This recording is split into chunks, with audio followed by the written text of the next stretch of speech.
우리 성도는 여러분들이 요한복음 8장 32절 말씀에 보면은 진리를 알지니 진리가 너희를 자유케 하고 기록이 되어 있습니다. 진리란 무엇일까요? 그것은 하나님의 뜻이 우리에게 계시된 것이 바로 진리입니다. 그 진리는 바로 우리가 갖고 있는, 믿고 있는 이 성경 말씀 속에 다 들어있단 말이에요. 그래서 우리가 이 성경을 정확하게 잘 알 때 우리는 모든 얽매임, 가난이라든지 질병이라든지 저주 같은 불화 같은 이런 얽매에서 벗어날 수 있음을 성경은 말씀하고 있습니다. 또 지난주에 제가 말씀드린 대로 호세아서 4장 6절 말씀 보면은 오라 내 백성이 지식이 없어 많으라. 우리 교회 와서 설 말씀을 계속 듣지만은 이것이 여러분의 지식으로 변하지 않기 때문에 여러분에게 아무 도움이 안 되는 거예요.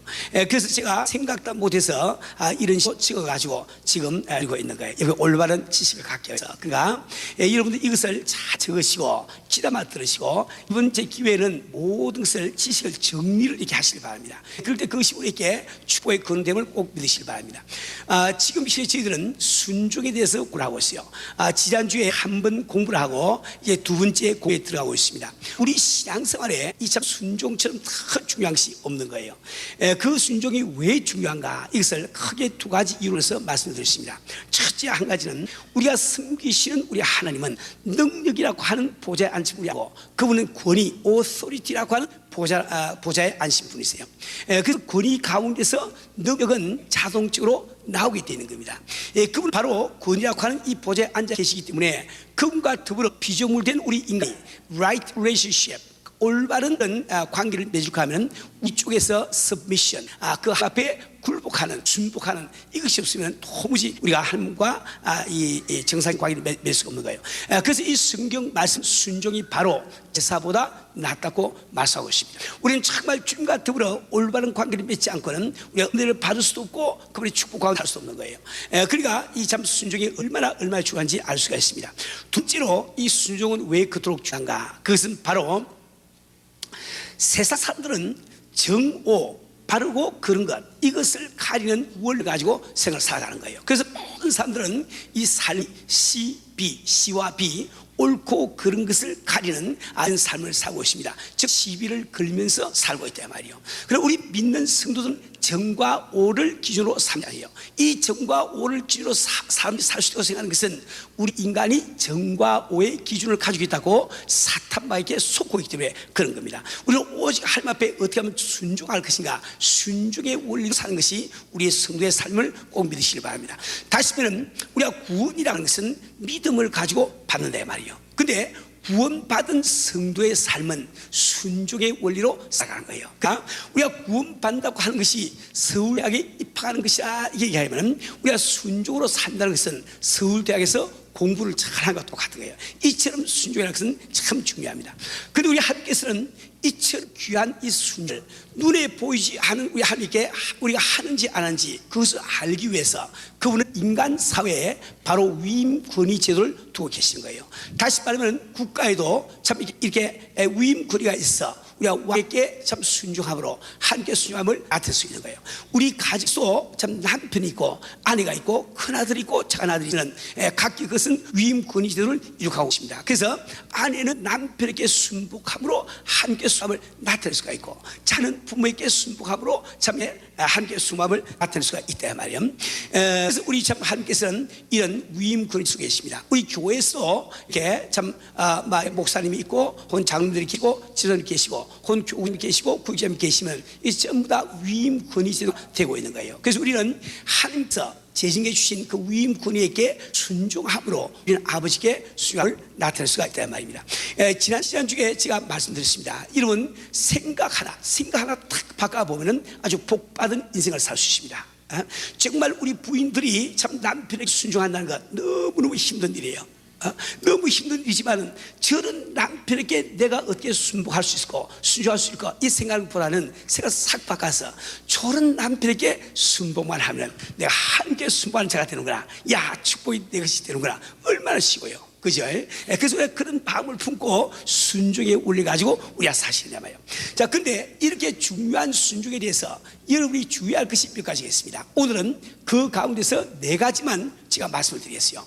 근데 이런 이 강의 설교를 들으실 때는 여러분들은 항상 먼저 제목을 생각하시고 제목을 기억하고 계시다가 이제 들으면 참 잘 이해가 돼요. 제목을 잘 모르는 도대체 무슨 말을 하고 있나 이게 머리 잘 들어가는데, 오늘 무슨 말씀을 듣는구나. 야, 그게 어떻게 될까? 이렇게 생각하면서 들으면 머리에 쏙 차거든요.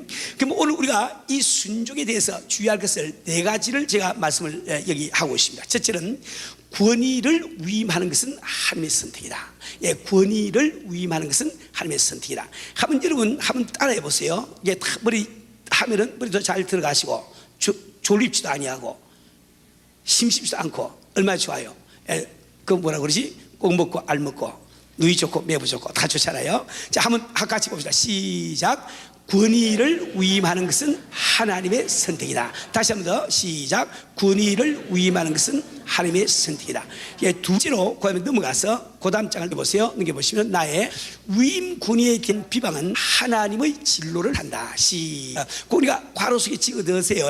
위임 권위에 대한 비방은 하나님의 진로를 산다. 예, 같이 한번 외워봅시다. 시작. 위임 권위에 대한 비방은 하나님의 진로를 산다. 그 다음에 다해서 사역보다 중요한 순종. 시작. 사역보다 중요한 순종. 그 다음에 라에 가서 순종의 한계, 즉 순종에는 한계가 있고 복종에는 한계가 없다. 예, 순종에는 한계가 있고 복종에는 한계가 없다. 그 가지 한번 외워보시죠. 시작. 순종에는 한계가 있고 복종에는 한계가 없다. 예, 다시 한번 우리 간추려 보면은 오늘 우리가 듣고자 하는 말씀은 첫째로 권위를 위임하는 것은 하나님의 선택이다. 예, 두 번째로 위임 권위에 대한 비방은 하나님의 진로를 산다. 세 번째는 사역보다 중요한 순종. 그다음에 나의 네 번째 순종의 한계. 순종에는 한계가 있고 복종에는 한계가 없다. 제목을 먼저 꼭 이렇게 외우시길 바랍니다. 우리 성도들은 이 성경 말씀은 모든 권위는 하나님께서 주심을 말씀하고 계십니다. 로마서 13장 1절 말씀 나와 있는데 역시 우리 같이 한번 읽어봅시다. 시작. 각 사람은 위에 있는 권세들에게 굴복하라. 권세는 하나님께로 나지 않음이 없나니 모든 권세는 다 하나님의 정하심 바라.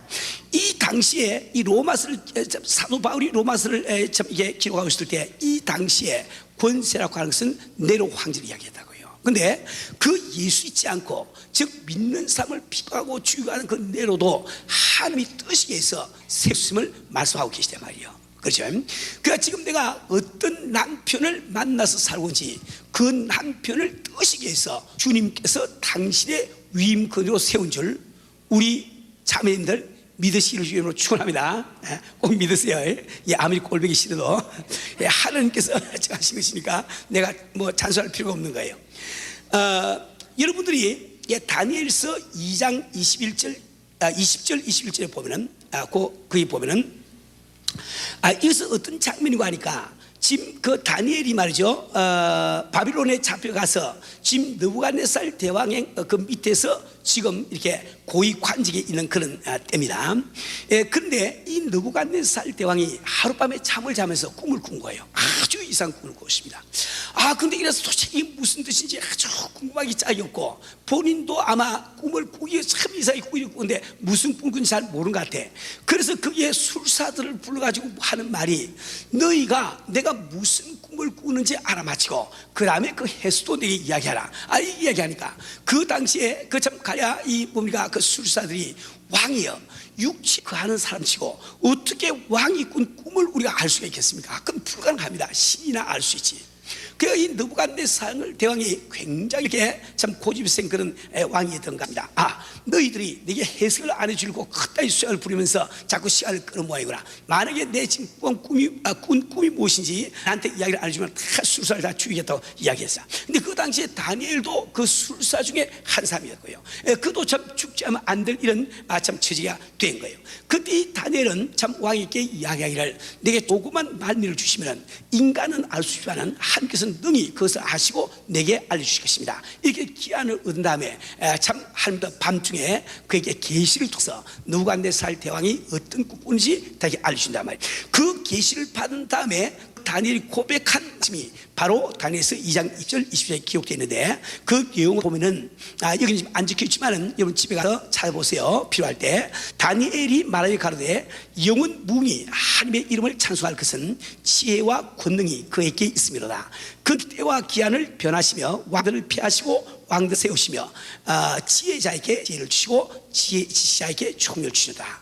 예, 왕을 세우는 것은 유신자 왕도 하나님께서 뜻이기에서 이렇게 세우심을 말씀하십니다. 그러니까 우리는 지금 신앙생활을 하면서 어떤 사람이 위임 권위자가 될 때 그에게 권위를 주신 분은 하나님이시고 꼭 우리가 믿으시고 그래서 소리 마시고 순종만 하면 복받는 수고 되시단 말이에요. 그런데 모든 권위를 임하는 것은 하나님의 선택이다.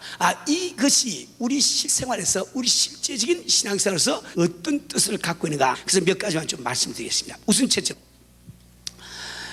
위임 권위자에는 그 많은 세기도 뒤따른 것을 꼭 기억을 하세요. 아마 여러분들 이 말씀을 들을 때 김 목사님 말이지 자기만 좋아하고 저를 설교하고 있구나 이런 생각하고 계신 분 두 사람 계실 거예요, 이 안에서.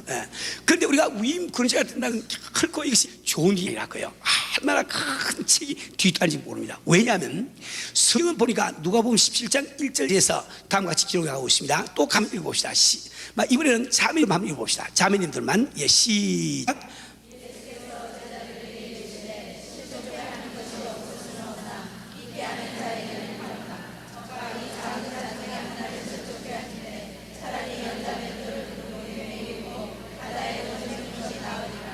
아멘.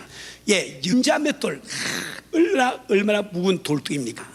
내가 믿는 성도 가운데서 작은 자 하나, 볼 것 없는 작은 자 한 사람을 실족을 시킬 때 나는 연자맷돌을 목에다 다 그고 바다에 던지는 것이 더 낫다. 성경에 폼이 그 말씀이 있다가 그렇죠? 얼마나 무슨 혁명인지 보는 거예요. 근데 실족은 누구에게 합니까? 자기가 신앙이 좋고한 사람을 통해서 실족하는 거예요. 그렇지 않습니까? 우리가 참 가다가 보니까 어떤 장로님이 보니까 어떤 집사람이 담배를 피우고 있어. 그 장로님 시험에 탁 들어가지고 너 담배 피워? 아직 나도 피워. 이런 장로가 있고요. 그렇죠? 그런데 집사님이 장로가 담배 피우는 보면은 시험이 들 수 있지. 그렇잖아요. 우리 장로들이 탁 보니까 목사님이 어디 가다가 맥주 한 잔 쫙 마시는데 목사님이 맥주를 마시다 어떻게 되겠어요? 시험 들 수 있죠. 목사님 맥주를 다 만나자니. 근데 내가 어디를 가는데 보니까 장로님 가운데 어떤 분이 맥주를 마셔. 그거 제가 실족합니까? 아이고 장로가 마시니까 아직 나도 마셔. 위에서 막 들이키고 할 수 있냐 말이요. 우리는 절대로 그러니까 신앙이 나보다 좋다고 생각하는 사람을 통해서 실족을 하는 것이 낮은 사람에게 실족을 하는 거예요. 그러니까 지금 어떤 임권위 제도에서 밑에 있을수록 나는 남을 실족시킬 염려가 없어. 얼마나 좋은지 몰라요. 그래서 여러분들은 이 야고보서 3장 1절에 보면은 내 형들아 너희는 선생된 우리가 다 큰 심판을 할 줄을 알고 많이 선생이 되지 말라. 여러분들이 그 밑에다가 참고하시고 야고보서 3장 1절 적어 놓으세요. 야고보서 3장 1절. 그 다음에 여러분들이 혹시 이것을 남에게 가르칠 때도 무슨 말씀이 있는데 하면 그걸 딱 보면 참고 성경에서 금방 찾아가지고 인용을 할 수 있어요. 야고보서 3장 1절. 그래서 우리가 정말 위임 권위를 위임하는 것은 하나님의 습니다. 참 이 말씀이 우리 성도한테 적용되는 건 우리는 스스로 위임 권위자가 되려고 권위를 위임 받으려고 노력할 필요가 없습니다. 안 받는 것이 훨씬 더 좋은 거예요. 두 번째, 참다운 성도는 위임 권위자로서의 내가 아니라 순종자로서의 나를 생각한다. 참 중요한 이야기입니다. 예를 들어서 모든 사람은 이 위임 권위자에서 보면은 내가 위임 권위자와 순종자라고 하는 두 가지 신분을 갖고 있는 거예요. 예를 들어서 우리가 지금 남편이 계시고 또 아내가 계시고 큰 아들 있고 작은 아들이 있고 막내 아들이 있으면은 이제 어머니, 아내는 우리 남편에 대해서는 내가 순종자가 되시고, 그렇죠? 내 아이들에 대해서 위임 권위자가 되겠죠. 그렇죠? 큰아들 입장에서 보면 큰아들은 어머니에 대해서는 자기가 순종자가 되는데 자기 아우에 대해서는 위임 권위자가 되는 거예요. 모든 사람은 위임 권위자로서의 내가 있고 순종자로서의 내가 있는데 우리 인간은 위임 권위자로서의 나는 할 필요가 없어서 생각할 필요가 없는 거예요. 언제나 우리 입장에는 순종자로서의 나만 생각하란 말이에요. 그러니까 우리 남편들은 가정에서 헬돈 위임군자예요. 근데 그걸 생각하지 마세요. 생각하면 안 됩니다. 집에 가서 당신은 말이야 믿음이 좋다면서 김 목사가 그렇게 했는데도 그렇게 또 순종을 안 해. 그러니 도대체 당신은 어떻게 된 사람이야? 이렇게 이야기하면 당신은 지금 위임 권위자로서의 당신을 생각한다 말이에요. 그래서 생각하지 마시고 내 위에 계신 주를 생각하시고, 내가 주 앞에 어떻게 살고 부인이 순복을 한다 안 하면 내버려두고 난 주 앞에 순복하면 된다. 딱 작자하고 살면은 그것이 바로 순종으로 사는 길이 된단 말이에요. 자, 그다음에 그래서 이제 야고보서 4장 6절 하반절에 보면은 하나님이 교만한 자를 물리치고 겸손한 자에게 은혜를 주신다 하였느니라. 우리가 위임 권위자로서의 나생하는 그 삶은 교만한 자입니다. 하나님이 싫어하세요. 이 원리를 알아야 됩니다. 그다음에 세 번째 보니까 참다운 성도는 남의 직임 때문에 불쾌하지 않는다. 우리가 정말 하나님께서 권위를 위임하기 위해서 하나님의 선택을 아는 그 사람은 다른 사람이 교회에서 높은 직분을 감독해서 그것에 불쾌해 하지 말이요. 그렇죠? 우리가 똑같이 신앙생활을 해왔는데 어떻게 저 사람은 장로가 되고 나는 장로 되지 않나 못하나, 이게 생각하면 그것은 여러분이 다른 사람이 가진 그 권위에 그 직임에 불쾌함을 갖는 거예요. 그래서 하나님의 선택을 비방하는 것이 되거든요. 이걸 참 잘 아셔야 되는 거예요.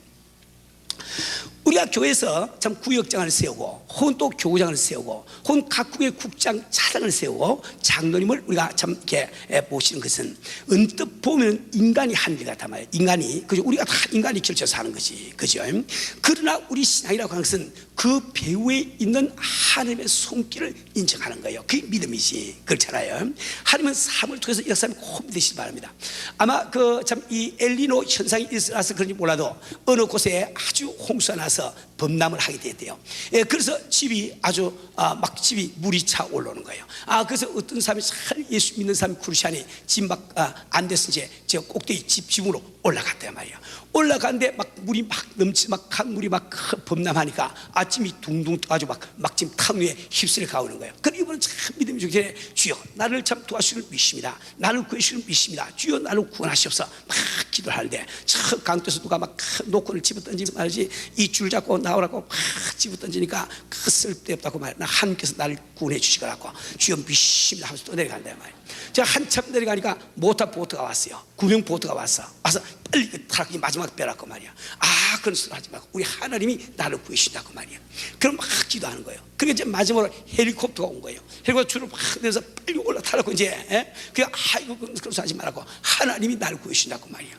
그래서 그만 꼴깍하고 버렸어요. 그게 주에 날아간 거예요. 가슴 참 이게 그러니까 참 마음에 수수하잖아요. 우리 집 홈이 약속하시고 구하라면 주실 것이요 차근 물 줘야 일하고 약속하는데 내가 부르짖고 말이야 믿음으로 부딪히고 기도했는데 왜 주님이 나를 안 구해주실까? 그래서 참 유감 천만이 돼가지고 주님을 만나서 여쭤봤답니다. 주님, 내가 그렇게 부르짖고 기도했는데 왜 날 안 구해줬습니까? 왜 기도를 응답하지 않았습니까? 주님이 하신 말씀이 내가 다 응답했지. 그러니까 언제 주님이 응답하시? 죽지 않느냐고 말이야. 내가 다 로프도 던져주고 모터 보트도 보내주고 헬리콥터도 보내주는데 네가 안 타려고 하는 건 어떡하겠니? 그죠? 하나님은 인간의 손을 통해서 역사하신다 말이요. 비록 인간이 세운 직분이지만 그 배후에 하나님을 인정하는 것, 이것이 우리 신앙임을 꼭 믿으시길 바랍니다. 우리 사는 우리 성도는 뿐만 아니라 우리는 정말 참 이렇게 신앙의 극치는 바로 사랑이라는 것을 잘 알고 있는데, 우리 고린도전서 13장 4절 말씀 보면은 사랑장에서 사랑은 투기하는 자가 되지 아니하며 남의 직분에 불쾌하지 않는다, 이런 말씀이 나와 있지요. 네 번째로 우리가 참 알아야 되는 것은 참다운 성도는 사람들이 나의 영적 권위를 인정하지 않을 때 하나님 앞에 엎드린다. 정말 내가 순종자로서의 나를 생각하는 그 사람은 사람들이 나의 영적 인정하지 않을 때 그저 불평불만을 하거나 그걸 나무라거나 질투하는 것이 아니고 주 앞에 겸손하게 엎드린단 말이에요. 여러분이 참 민수기를 보게 되면 이 모세의 위대함이 나옵니다. 모세는 정말 이스라엘 백성들을 다 끌고 가면서 말이지 모든 고생과 이렇게 고통을 다 혼자 참 지고 가는데 많은 사람들이 모세에게 이렇게 대적을 한다 말이에요. 권위에 도전을 한다 말이에요. 그럴 때 이 참 모세는 그들에게 왜 너희들이 그렇게 나무라지 아니하고 꼭 백성들이 원망하거나 이렇게 하면 그건 땅에 얼굴이 없단 말이에요. 하나님 앞에 먼저 담자 기도, 참 겸손하게 기도하고 그 다음에 딴제 일을 하게 되는 거예요. 이건 우리 신앙생활에 얼마나 중요한지 모릅니다. 저는 이렇게 이렇게 담임 목사로서 하나님의 위임군이 제대로 우리가 생각한다고 하면은 우리 교회에서 제일 위에 있는 위임군이잖아요 말이에요. 그렇죠? 근데 우리 교회 장로님들, 우리 교회 집사님, 우리 교회 교인들처럼 그렇게 순종 잘하시는 분들이 세상에 어디 있습니까? 그런데 역시 은혜의 교회도 인간이 모인 곳이라 가다가 보면은, 요즘은 안 그렇지만 옛날에 가다가 있다 보면은 목사의 군에 도전하신 장로님이나 혹은 또 집사님이 계신단 말이에요. 어느 분도 목사님하고 이렇게 한 사람 아무도 없어. 그런데 왜 은중유골이라 이런 말 있잖아요. 말 속에 은것이 뜻이 있어. 그래서 이거 목사님만 어찌고 이것이 이제 말은 안 하는데 말 속에 싹 이게 나오거든요. 그 제가 그러면 나이가 지금 예수님 넘는데 그까지 눈치를 못 채나? 내 수준 그 뭐라고 그러지? 무슨 산전 수준 다 겪은 사람은 금방 내가 알지요. 아는데 그때 내가 만약에 어떻게 장로님이 돼가지고 그러한 일을 은행을 하십니까? 어떻게 집사가 돼서 불순종하시고 이러면 큰일 난다고. 내가 주 앞에 큰 체벌 받는다고요. 나는 그런 참 이게 말을 듣거나 그런 태도를 내가 대할 때 저는 반드시 혼자서 엎드린다 말이에요. 엎드려 주 앞에 간절히 기도를 들어갑니다. 주님은 왜 나의 영적 군인을 가르칩니다. 당신께서 나의 영적 군인을 인정하면 어떤 장로님, 어떤 집사님이 감히 나한테 도전하겠어요. 근데 당신께서 나의 목사로서의 영적 군인을 그대로 가르치니까 지금 장로님들이 저렇게 하고 지금 저렇게 하고 있지 않습니까? 내가 무엇을 잘 못했길래 주님은 나의 영적 군인을 그대로 가르칩니까? 나는 주께서 영적 군인을 인정 안 해주시면 목회를 할 길이 없습니다. 때문에 내가 잘 못해서 깨우치 도와주세요. 회개하게 도와주세요. 간절히 기도하는데 때로는 30분, 때로는 1시간, 때로는 참 3시간, 4시간 기도할 때 있다고요. 그렇게 기도를 쭉 하다 보면 내가 무엇인가 하나님 앞에 불충하고 잘못한 것이 떠오릅니다. 근데 그걸 솔직하게 주여 내가 그러니까 참 잘 못했습니다. 주님 날 용서해 주세요. 다음부터 참 안 그러겠으니 능력 주세요. 기도하고 그 다음 주에 교회를 가보시면 그 전주에 은중유골로 그럴 수가 있느냐 하는 장로님이 갈매라. 얼마나 아이고 우리 목사님 와서 막 이런지 몰라. 아주 이게 참 이게 좀 목사의 거리에 도전하는 집사님들이 아이고 우리 목사 어쩌고 얼마나 좋아하는지 몰라요.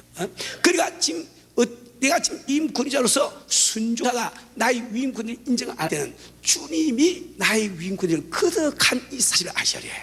그죠? 위인편들이요. 남들은 지금 가정에서 위인군이 최고 위인군자입니다. 그런데 당신 아내가 당신에게 순종을 안 하고 당신 자녀들이 다시 순종을 안 합니까? 그럼 여러분들은 주님께서 가장으로서의 나의 위임권을 거듭한 것을 아시고 순종하지 않는 부인의 야단치거나 참 이 아이들에게 양치고 이렇게 하지 마시고 엎드려서 기도하세요. 주님, 내가 정말 이 가정에 참 주님이 세우신 위임권인데 내가 지금 무슨 잘못을 지르길래 주님은 나의 군을 인정을 안 하십니까? 주님께서 나의 군 인정만 하시면 어떻게 저 옆에 내가 나한테 할 수 있겠어요? 기도하고 해보면은 내가 지금 잘 못해서 깨달아집니다. 그렇다면 회개해보세요. 희한하게 우리 그자 와이프들이 막 순종하고 수목 너무너무 참 잘하시네 말이지. 꼭 기억하기 바랍니다. 자, 근데 크게 두 번째로 위임군에 대한 비방은 하나님의 진로로 산다. 이게 되게 중요한 거예요. 잘 들으세요. 우리가 정말 주 앞에 축복받은 삶을 살기 위해서는 절대 위임군에서 이렇게 비방을 하면 안 됩니다. 비록 그가 좀 잘 못하는 있고 이렇게 하더라도 비방하지 마세요. 여러분이 구역 이제 생활하면서 구역자에 대해서 혹은 교구자에 대해서 혹은 장로에 대해서 혹은 전도사에 대해서 비방을 하면 안 됩니다. 그럼 그것은 위임군자의 비방하는 결과가 되거든요. 왜 그런 거니까 하나님께서는 위임군에 대한 우리의 비방을 빨리빨리 찍어 넣으세요. 내가 그 찍어 말 안 해도 찍어 넣으세요. 오케이?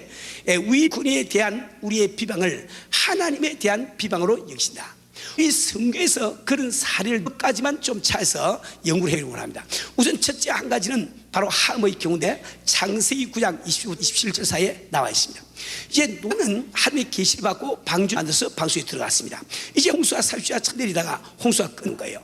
그들은 가족 함께 방주에서 나왔습니다. 그래서 이제 농사를 짓기 시작했단 말이에요. 근데 그들이 이제 한쪽에 포도원도 만든 것 같습니다. 참 그에 따라 포도가 잘 이렇게 맺혀가지고 그 포도를 가지고 포도를 만들어서 그저 이제 참 노아가 한 잔 두 잔 하다 보니까 참 잔뜩 죄가지고 아이고 그만 옷을 갉아벗고 하체를 다 드러내고 잠이 들어있대요. 그러니까 노아에게는 세 아들인데 첫 아들이 셈이요, 둘 아들이 함이요, 세 번째 아들이 야벳입니다. 근데 둘째 함이 장막 속에 들어갔다가 자기 아버지가 하체를 드러내고 잠을 잔 것을 보고 너무 웃어가지고 밖에 나와서 자기 형하고 동생한테 이야 아버지가 하체를 드러내고 다 잔다고 흉을 봤다고요. 근데 이 셈과 야벳은 그 말을 듣고 참 이 겉옷을, 겉옷이란 이게 우리 여기서 보면은 이 단도처럼 이게 그 입을 쓸 수 있는 겁니다. 그것을 어깨에다가 걸고 그 뒷발걸음을 치면서 아버지를 덮어드리고 그 하체에다 보존한다고. 그죠? 그럼 우리가 상처 생각할 때 잘못은 누가 찢었습니까? 아버지가 찢었고 모두가 찢었다고. 노아가. 그죠? 왜 늘 우리가 채통물이 없이 술을 취해가지고 그 하체를 들고 자냐 말이야. 그렇잖아요. 그런데 이 성경은 우리 하나님께서 함을 저주하신다고. 함을. 그래서 함이 아프리카 대륙까지 저주의 땅이 된 이유가 바로 그거고요. 그러니까 잘못은 누가 저질렀는데 그 잘못을 저지른 위임권자에게 내가 빵을 했더니 하나님은 하나님을 빵한 것을 여기시고 나 책망하신다 말이죠. 이 원리를 참 자십니다. 그 다음에 여러분이 아론과 미리암의 이 기호를 보면 미디암이고 미리암입니다. 미리암은 모세의 누나고 아론은 형이지요. 자, 그런데 이 기호도 보면은 민수기 12장 1절부터 16절 사이에 나오는데 이때 그 민수기 12장 1절 말씀 보면은 모세가 구스 여인을 취하였으므로 미리암과 아론이 모세를 비방하리라. 잘 들어요.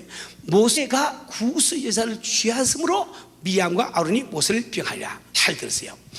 모세는 어떤 사람입니까? 그는 시내산에 올라서 하나님을 면하고 그로부터 직접 계명을 받은 사람이에요. 그 계명을 이스라엘 백성에게 전달하고 선했단 말이에요. 근데 자기가 선포한 계명 가운데 이방 사람들 통혼을 하지 말라 그 말씀이 있다고요.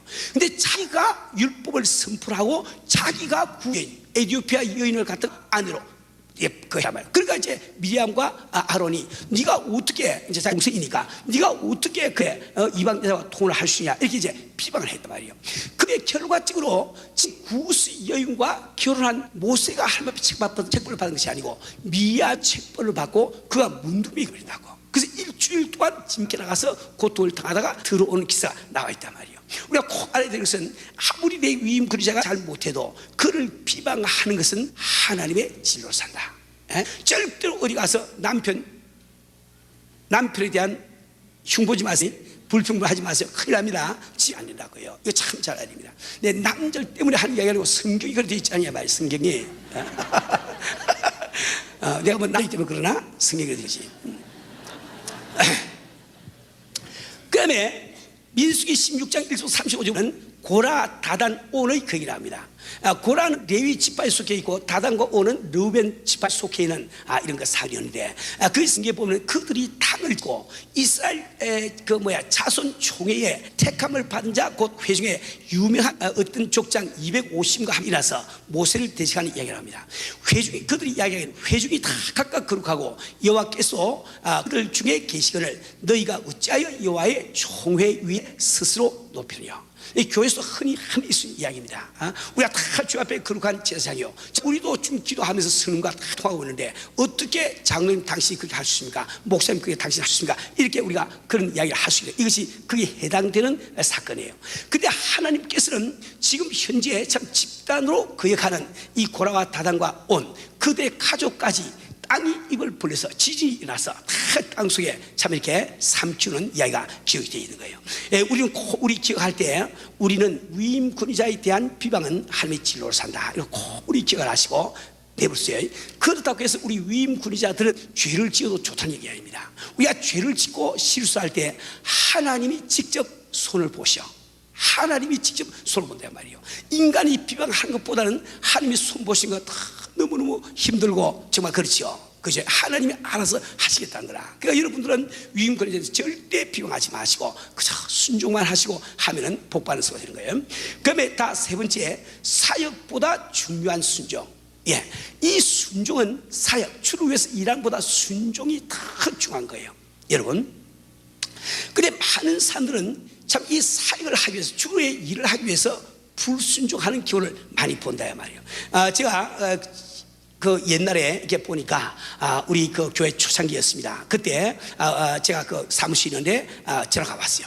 그 전화를 받았더니 어떤 자매이 전화를 했는데 자기는 몬트로이에 산답니다. 근데 은혜교를 차에서 제가 왔대요. 그래서 놔두고 상담할 시간을 좀 달랍니다. 그래서 오라고 그랬죠. 그랬더니 한 40살 된 자매님이 오셨습니다. 그분은 와서 이런 이야기 했어요. 자기 오래전에 미국에 이민을 왔는데 자기 남편을 예수를 안 믿고 자기를 예수 믿답니다. 자기는 미국에 와서 영어를 빨리 배워서 지금 큰 미국 기타에서 매니저로 일을 하고, 남편을 영어가 느려가지고 아직도 이렇게 그저 노동을 하면서 자기보다 수입을 좀 적대요. 그래서 그것이 이제 열등의식으로 변했는지 남편이 그만 이게 어처구니가 생겨버렸어. 생겨가지고 교회만 갔다 오면은 너 가서 누구 만나고 왔냐고 그냥 때리고 막 법석을 하는데 그걸 3년 동안 그걸 당해왔답니다. 그런데 지난 수요일 날 교회를 갔다 왔더니 남편이 막 이렇게 화가 나가지고 머리채를 붙들고 막 끌어당기고 집어 던지고 하면서 너 가서 너 목사 좋아서 다니지 이러고 면을 막 때리고 하니까 자기가 막 견딜 수가 없어가지고, 목사님 주님 오실 날은 멀지 않았는데 내가 정말 주님을 섬겨야 되겠는데 남편 하나 때문에 주를 섬기지도 못하고 주님 오시는 데가 맞지 않다고 생각하니까 너무 기가 막힙니다. 그래서 내가 한번 이혼하는 범죄를 하고 내가 주를 잘 섬기를 원합니다. 그래서 그런데 집 애들 둘 데리고 집을 나왔대요. 나왔는데 갈 데가 없는데 보니까 그 자기가 은혜교회 그 테이프를 듣고 있었는데 우리 교회 그 주소가 있으니까 그걸 찾아서 왔다는 거라고요. 그래가 참 이렇게 설명해 드렸습니다. 집사님, 남편에게 순복함으로 하나님께 순복을 하고 남편을 섬김으로 하나님을 섬길 수 있는데 당신은 어떻게 남편과 이혼을 하고 하나님을 섬긴다고 이야기합니까? 그건 말이 안 됩니다. 그러니까 그 생각하지 마시고 성경 말씀에 순종해서 집으로 돌아가세요. 그랬더니 우리 자매는 그런 이야기해요. 목사님, 저는 목사님을 얼마나 존경하는지, 목사님이 아마 나보고 죽으라 하는데 죽는 시험까지 낼 거예요. 그러나 남편에게 돌아가는 그 말은 내가 순종을 할 수가 없습니다. 왜냐하면 목사님이 우리 남편을 몰라서 그렇지 남편을 안다면 목사님도 그런 이야기 안 할 거예요. 이렇게 이야기한다 말이에요. 큰일 났습니다. 집에서 돌아가려고 그러자. 그래서 제가 이야기했어요. 그럼 젊은 여자가 집에서 나와가지고 못들이 이게 애들 데리고 있다가 돌아가면 나중에 또 무슨 오해가 생길지 모르니까 우리 집으로, 자 그럼 내가 방 하나 내줄 테니까 그 해결될 때까지 우리 집에서 함께 지나자 이랬더니 아이고 목사님 안 된대요. 이제 목사님 날 알았으니까 몬트로이 전화만 걸면 금방 이제 누군지 알 텐데 그럼 남편이 와서 잘 죽인다 이거야. 큰일 났습니다. 그러면 어느 모텔이 있는지 전화번호라도 적어놓으라 그러더니 아이고 목사님 그것도 안 된다. 이제 목사님 알았으니까 모텔에 전화를 걸어가지고 알리만 주면 자기 죽는데요. 그러면서 자기가 모텔로 돌아간다고. 근데 그 다음 날 우리는 그때 목요 기도를 볼 텐데 그때 이 자매님이 왔습니다. 와서 이제 예배를 드리고 안수기도를 받았다고요. 그리고 제가 집에 갔더니 11시쯤 되는데 전화가 왔습니다. 전화를 받으니까 그 바로 자매님이 전화를 한 거예요. 그 자매 이런 이야기입니다. 목사님 참 이상합니다. 뭐가 이상하냐 그랬더니 그 예배를 드리고 교회를 탁 나가는데 마음속에 내 남편하고 함께 사는 것이 뭐가 힘들지? 그 생각이 딱 들더래. 힘들어서 못 사겠다 그러는데 뭐가 힘들지? 생각이 딱 들더래요. 그래서 모텔에 가서 전화를 걸었더니 남편이 주서 대성통곡을 하면서 나 예수 잘 믿을 테니까 집으로 빨리 돌아오고 막 야단 포승이 났어. 그래서 깜짝 놀라서 또 어떻게 된 겁니까? 하고 물었더니 남편이 이야기하더래요. 참 그 아내가 아이 둘을 데리고 나가는데 이 소식이 없으니까 얼마나 참 답답할 거예요. 그러니까 그 전날 수요일 저녁에 그 교회를, 아내가 다니는 교회를 가서 예배를 보고 혼자 남아서 철야 기도했답니다. 하면서 자기 기도도 할 줄 모르니까 그렇게 기도했답니다. 주님, 당신이 정말 살아계시면 내일 중으로 우리 아내께서 소식 있게 도와주세요. 막 기도하고 집에 이제 돌아왔단 말이에요. 그런데 하루가 쫙 가도록 저녁 소식이 없거든. 저녁에 참 8시, 9시, 10시가 돼도 소식이 없단 말이에요. 11시가 다 됐습니다. 그러면 그렇지, 하나님이 어디 있긴 어디 있어. 그러는데 전화벨이 탁 울린 거예요. 딱 들었더니 아내 전화요. 깜짝 놀란 거예요. 이게 성령의 역사입니다. 보통 사람 같으면 그럴 수 있겠거니 이럴 텐데 이게 막 성령의 감동이 임하시니까 그 믿어지니까 막 통곡을 하면서 그걸 하거든요. 그래서 그 아내는 돌아가서 참 그 후에 몇 개월 동안 한 달에 2번씩 남편도 저한테 편지를 보냈어요. 정말 예수 잘 믿고 정말 화목한 가지고 잘 살고 있습니다. 우리 한 가지 소원이 있으면 은혜교회 가서 신앙생활을 하는 것입니다. 이렇게 막 이게 편지가 오고 그렇게 했다고요. 우리 사람, 우리 성도는 우리는 정말 사역을 하기 위해서 불순종하는 이러한 그 잘못을 지을 수가 참 많이 있습니다. 자, 근데 우리가 이 성경에서 참 이 신앙인들 찾아보면 그들은 모두 참 사역보다 순종이 더 중요한 것을 알고 그대로 산 사람들을 우리가 잘 압니다. 우리 예수님의 경험을 하더라도 마태복음 26장 39절에서 그는 땀이 피가 되기까지 기도했어요. 몸부림치고 기도하다고요. 근데 기도한 목적이 무엇이냐? 그 목적을 잘 알아야 됩니다. 이번에 한번 우리 남자들이 39절 한번 읽어봅시다. 마태복음 26장 39절 함께 시작. 조금 나아가사 얼굴을 땅에 대시고 엎드려 기도하여 가라사대 내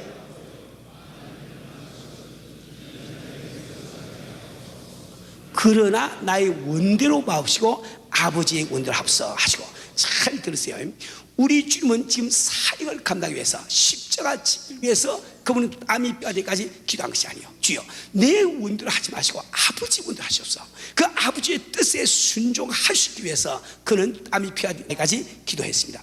이분 그 다음에 이 글쎄 이가 나와 있는데 여러분이 사도행전 13장 22절 말씀 보면은 하나님께서 말씀하시를 내가 다윗을 보니 내 마음이 합한 자라.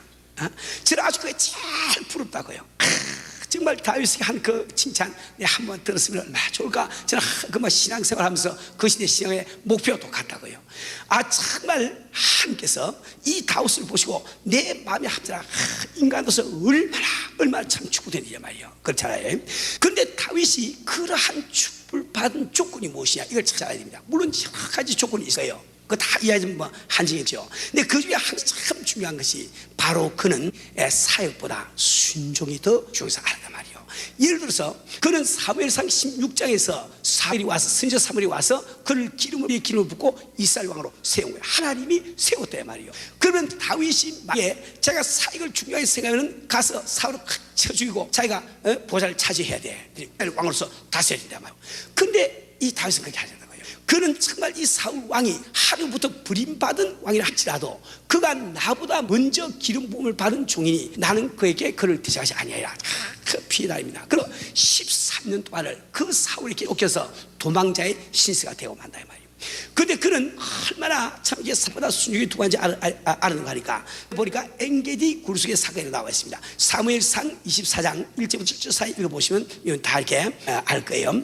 참 이 다윗이 참 몇 안 되는 자기 무리를 데리고 참 사울을 피해서 막 달리면서 엔게디라고 하는 황무지에 가 있습니다. 가니까 그게 참 이 가서 있었는데 그때 어떤 사들이 이 사울왕에게 제보를 했대요.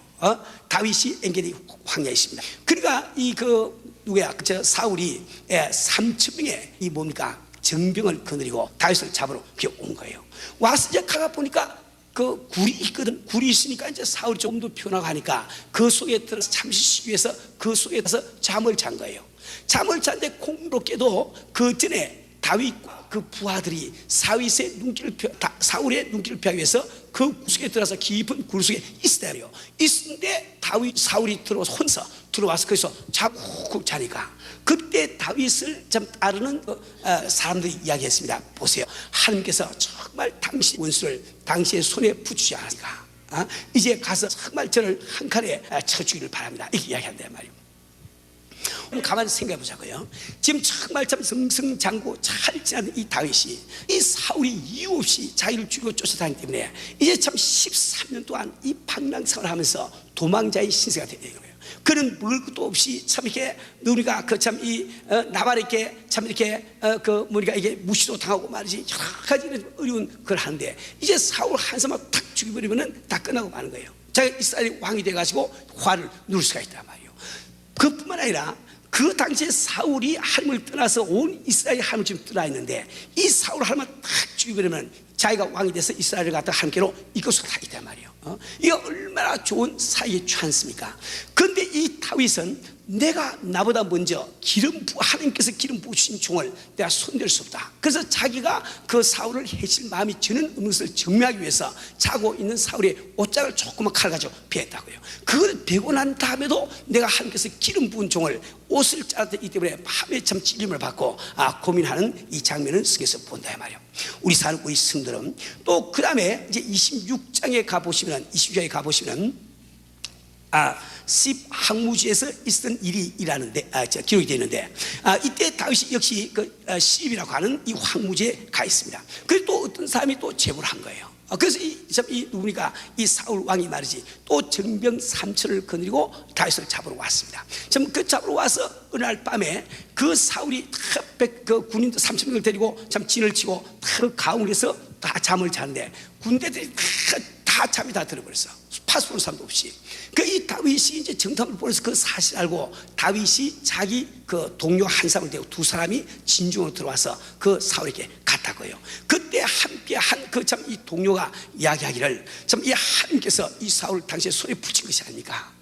이거 두 분 찌를 것도 없고 창가적 한 번 팍 찌르면 사울 딱 갑니다. 이 찌릅시다. 그렇게 할 때 다윗이 아니다. 그는 하나님께서 참 기름 부으신 종인데 내가 그의 몸에 손을 댈 수가 없다. 그렇게 하고 그는 뭡니까? 이 사울의 그 창과 물병만 들고 나와서 날 처음 먼데 가서 군대를 꾸짖는 장면이 나옵니다. 너희들이 어떻게 왕을 모시면서 그렇게 몰 수가 있냐 말이야. 이렇게 한 장면이 나오고요. 우리 성도는 왜 다윗은 그토록 주 앞에 참 크게 쓰임받고 주님께서 내 마음에 합한 종이라는 칭찬을 드린단 말이에요. 그는 바로 사역보다 순종이 더 중요한 줄 알았어. 우리가 오늘날도 이게 교회 생활하면서 우리 주위에서 일하기 위해서 불순종하는 경우를 참 많이 보거든요. 그러면 안 됩니다. 그게 안 되고 여러분들은 정말 사역보다도 순종이 더 중요하다. 이거 꼭 기억하기 바랍니다. 그러면 마지막으로 순종의 한계. 순종에는 한계가 있고 복종에는 한계가 없다. 우리 지난주에 제가 설교하면서 설명 잠깐 들으세요. 다시 순종에는 한계가 있고 복종에는 한계가 없다. 근데 순종과 복종은 어떤 차이가 있느냐? 순종, obedience. 순종이라고 하는 것은 내가 즐겨 귀를 기울이고 따라가는 것이 순종입니다. 근데 복종이라고 하는 것은 비록 즐겁지 않더라도 따라가는 것이 복종인 거예요. 그런데 내가 즐겨 따라가는 것은 한계가 있고 즐겁지 않더라도 따라가는 데는 한계가 없다. 이 뜻이 무슨 말인가 하니까 고다에 보니까 순종에는 한계가 있음. 위임 권위자가 하나님의 뜻에 어긋나는 말을 할 때 순종하게 되면 직접 군인 함께 불순종하는 결과가 된다. 그렇죠? 우리가 지금 위임 권위자에게 순종하는 이유는 직접 군인이 하나님께 순종하기 위해서 하는데 만약에 위임 권위자가 하나님의 뜻과 반대되는 이야기를 할 때 따라가게 되면 직접 군인의 불순종하는 결과가 되지 않습니까? 그러니까 아무리 내 남편이라도 하나님의 뜻과 반대되는 이야기하면 즐거운 마음으로 따라가면 안 돼. 그건 따라가면 안 되는 거예요. 그러나 복종은 끝까지 해야 된단 말이에요. 예를 들어서 사도행전 4장 18절 19절 말씀이 나와 있는데 그에 보면 그들을 불러 경계하여 도무지 예수의 이름으로 말하지도 말고 가르치지도 말라 하니 베드로와 요한이 대답하여 가로되 하나님 앞에서 너희 말 듣는 것이 한 말씀 듣는 것보다 옳은가 하느라. 이게 지금 무슨 장면을 하니까 이 베드로와 요한이 참 성전에 들어가다 미문 앞에 앉아있는 안전벨을 일으켰죠. 그래서 백성들이 막 이렇게 놀래가지고 소동이 일어나니까 이 사내들에서 이들 붙들었다고요. 붙들어가지고 이제 그 사내들에서 이야기를 한 겁니다. 근데 그 당시에 베드로와 요한이 보면은 사내들이는 자기의 분명한 위임권자라고요. 위임권자인데 예수의 이름으로 어떤 일도 행하지 말고 절하지 말라. 그것은 하나님의 뜻과 반대가 되되 어떻게 내가 사람의 말을 들어야 하나님의 말을 들어야지 하고 거부한다 말이에요. 순종을 안 했다 말이에요. 그러나 그 사내들에서 그들을 잡아서 매를 치고 이렇게 할 때 절대로 이게 이게 반항을 하지 않았어요. 그대로 그걸 다 이렇게 받아들였습니다. 즉 복종에는 한계가 없다 이 말입니다. 또 여러분은 이 복종에는 한계가 없다 이렇게 있는데 사도행전 23장 5절 말씀 보면 바울이 가로되 형제들이 나는 그가 대제사장인 줄 알지 못하였노라 기록하였을 때 너희 백성의 간호를 비방치 말라 하니라. 이건 지금 무슨 장면하니까 우리 사도 바울이 3차 선교 여행을 마치고 베들레헴에 예루살렘에 갔을 때 스님이 예언하신 대로 그는 결박을 당합니다. 그래서 이제 이 공의 앞에 이제 재판받기 위해서 쓴 거예요. 쓰는데 그때 이제 이 사도 바울이 예수에 대해서 담대하게 이렇게 증거를 하니까 그 당시에 대제사장 중에 한 사람인 아나니아가 그 옆에 있는 사람에게 이야기를 그 입을 좀 치라 말이에요. 입을 이걸 탁 치하고 말이지 이렇게 이야기했어요. 그러니까 이제 그 사도 바울이 하는 말이, 아니 내가 율법을 가지고 나를 판단한다고 하면서 네가 율법을 어기느냐? 왜 그러니까 증거가 없으면 죄인 취급 못하거든 율법에서. 그렇죠? 그렇게 이야기할 때 옆에 있는 사람이, 아니 네가 이스라엘 백성의 참 대제사장을 모욕하냐 이렇게 이야기할 때, 비록 그가 한 말이 틀렸지만은 그는 지금 복종하는 것을 나타낸다고요. 거기 한 이유가 그 있는 거예요. 무슨 뜻인지 알겠죠? 순종에는 한계가 있고 복종에는 한계가 없다 말이에요. 우리 성도는, 우리는 지금 2주간에 걸쳐서 순종에 대한 이야기를 들었습니다. 다음에 이제 한 주만 더 우리 들으면 마무리를 지을 거예요. 순종은 얼마나 이렇게 중요한지 말할 수가 없어.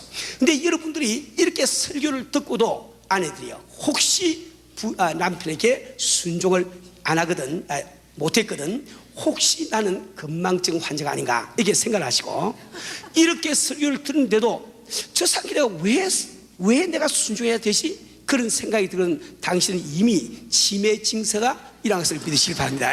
그 치매증에 걸린 거예요. 치매증에 꼭 기억하기 바랍니다. 우리 성도는 다시 한번 우리가 마음을 작작합시다. 정말 내 위임 군제가 아무리 참 이렇게 내 마음에 안 들고 존경스럽지 않다 할지라도 저분에게만 순종하면 내가 아버지께 순종하기 되구나, 아버지 마음에 합한 사람이 되시구나, 우리 기억을 하시고 우리 정말 순종의 원리로 사는 여러분 되시기를 주님으로 축원합니다.